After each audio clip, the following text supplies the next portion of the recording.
Hello friends, Tanya here for Trinity Stamps, and today I am going to do an interactive card. We're doing an open and slide card, and we're going to use the Ray Bows dies. Now I die cut this from 7 colors of cardstock because that's how many stripes there are in this Ray Bows die set. And I am going to assemble one of these sets for you. Now, one of the tips that I'm going to give you is you can make multiples with this method because you have multiple elements that you can combine together in a different bunch of rainbows. Now, you could do this in any kind of cardstock you would like to do it in. I just happen to have a whole bunch of glitter cardstock, and why not use it on a rainbow? So I've completed one rainbow here, and I went ahead and assembled all seven of them. Now I used a bunch of scraps of just copy paper from my scrap bin to adhere these down. I wanted something very lightweight that wouldn't add much heft because glitter cardstock is hefty as it is. Then I went ahead and assembled all of them. And another tip I'm going to give you, if you're working with glitter cardstock, lay a piece of scrap cardstock down over the glitter cardstock when you're pushing it down onto the cardstock. Otherwise, you're sanding your fingers. Oh my gosh. Now, I did show you the dimensions of this 5x7 card. This is a 5 by 7.5 inch piece of cardstock that I scored at a 1/2 inch across the top. And that's going to be the inside piece that's going to slide. Now I've glued our rainbow below that score line, and we're going to trim off the excess because we don't want the rest of that showing through, but we needed a sturdy base for this to rest on to slide up and down. Now if I'd been thinking ahead, I would have adhered these directly to that panel, and then I wouldn't have to glue it on after the fact. However, that is our slider piece. And then we have the front of the card. This is going to be a 5x7 card, and it is 5 by 7.5. That other piece was, I think it was 4 1/4 by 6.5 or something like that. I did write it on a Post-it note at the beginning of this video, so if you want to go back, you can see that. I took one of the Modern Embossed A7 stack dies here, and this looks to be like the 1, 2, 3, 4, 5, 6th from the largest, and I die cut that frame out of the front of the card. Now I'm going to take that flap that I had created, and I'm going to adhere it to the back of the card. Now I moved it around a few different ways trying to figure out the best way to line this up, and I decided to just lay it on the table and get those edges butted up and then fold it over and glue it. I'm going to crease really well with my bone folder here. And next, to cover up that seam, I did cut out one of these cloud borders. These are a stitched cloud border, and I did a whole bunch of them while I was at it because we're going to need several layers of the cloud when I put this together completely. I don't know if I mentioned this earlier in the video, but this card was totally inspired by the amazing Jennifer McGuire. She has a video from over a year ago where she does this open and slide card, and it happens to be a rainbow on that one also, but this one is a little easier. I adhere the rainbow to the top of the inside of the card. Now this is on the card front part, not on the card back part. And now I am going to mark where the rainbow ends when you open the card. You don't want your slider part to be uncovered beyond that spot because you don't want it to slip out of its mooring, so to speak. So we're going to create a little channel for this rainbow to slide in and out of, and I'm going to cut double layers of cardstock to create this channel because it needs a little room in order to be able to move. I start out with these thin pieces that I've doubled, and now I'm going to take some more layers of clouds and adhere those together and cover those tick marks that I've made with my pencil. Now, if I make sure that all of those pencil marks are covered, I know that it will keep my rainbow in the slider component, or the covered slider component, and I won't have any troubles there. So now I'm going to fill out the rest of the lower portion of the inside of the card so that it has a nice even height for me to put the clouds on top of. Now when I glue the clouds on, I'm just going to glue over those extra pieces of cardstock that I've adhered to the inside of the card. And I'll again make sure my tick marks or my pencil marks are completely covered. I let that sit under a heavyweight block for just a couple minutes for that glue to set, and here I'm testing our rainbow slider piece to make sure it slides in and out easily. I trim off the extra with my guillotine trimmer. You could use your long bladed scissors to do the same. I just thought it might be faster to use my guillotine trimmer. It might not have been, but it worked. Now I'm going to start layering some more of these cloud border layers on the front of our card, and I'm going to have 2 layers on the top and a couple of layers on the bottom. I adhered one of these layers, and you want to make sure that none of that cloud is going to adhere to the inside of the card. So be careful when you're applying your glue. I'm going to add another piece on the top here, making sure it lines up with the top edge of our card so it isn't hanging over the back of the card. Next, I'll take a section of clouds and adhere that to the bottom of our card. And you can see the cloud border from the inside peeking through that window at the front of the card. I trim off the excess cloud layers and test out our slider mechanism a few times, and I just am so thrilled with how good this is turning out. Next, I'm pulling out the Pot of Gold stamp and die set. It's got this amazing pot of gold with a little leprechaun and some fun charm-shaped balloons floating above his head. I did stamp that with some Hero Arts Intense Black ink, and I used my heat tool to set that so it doesn't smear when I start coloring it with my Copic colors. I am using some T colors here. I think this is T7, T5, and T3. That's a toner gray to color that pot. And I blend that through in the middle, and because I needed a little more color variation in the center, I just took some streaks across that.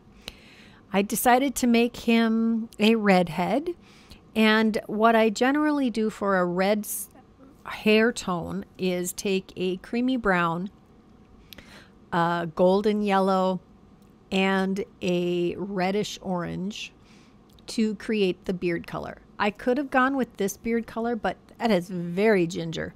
So I decided to come back through with a darker brown and go over that whole color. I did, I think it was E07,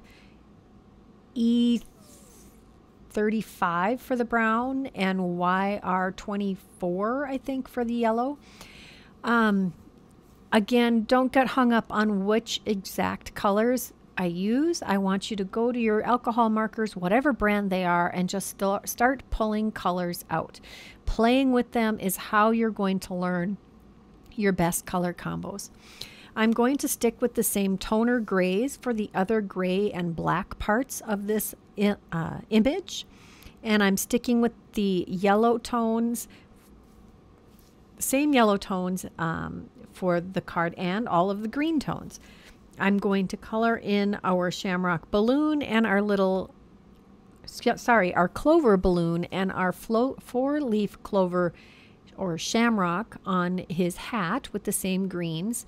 The horseshoe is going to get gold tones. The hat and his pants are going to be tan colored, kind of like Carhartt colors.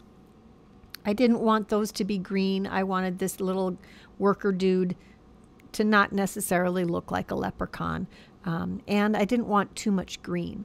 I'm using the E07 for the red on there, and I did not like that. So I did come back with a red color. I think it's like R29, maybe R27, something like that.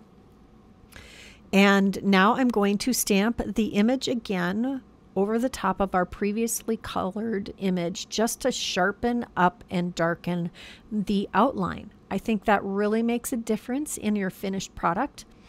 Next, we're going to take the coordinating die and we're going to die cut our colored image, and we're going to die cut a couple of spares.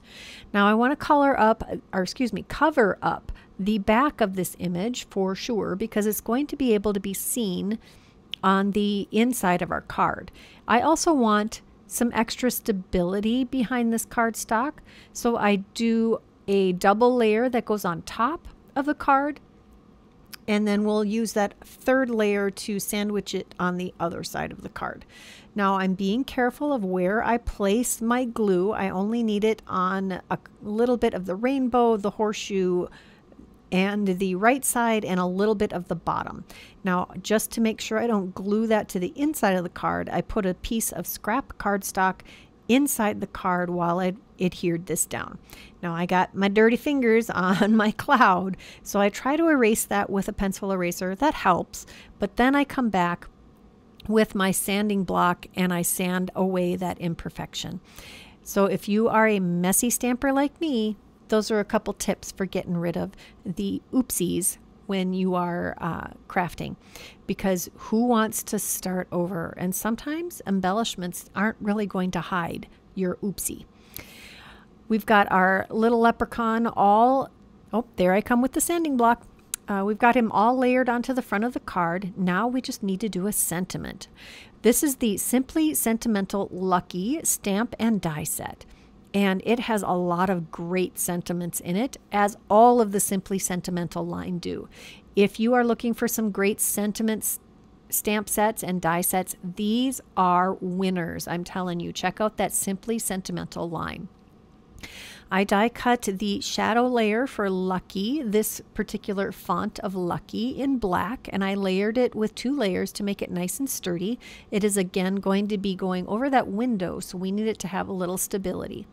I die cut the detail letters with some gold foil cardstock, and I'm adhering those onto our black shadow. And you'll see me struggle a little bit with where I think this needs to go. Oops, upside down. Try again. Now with the gold foil cardstock that I'm using, it's foiled on both sides of this cardstock, so you need to be a little careful about giving that enough time for that glue to dry, because this is a non-porous surface that you're gluing to a porous surface. You can see my C decided to jump off of my shadow layer, and I had to put it back. Our last letter is this U, and that did come together very quickly. I have sped this up, but it's only double time.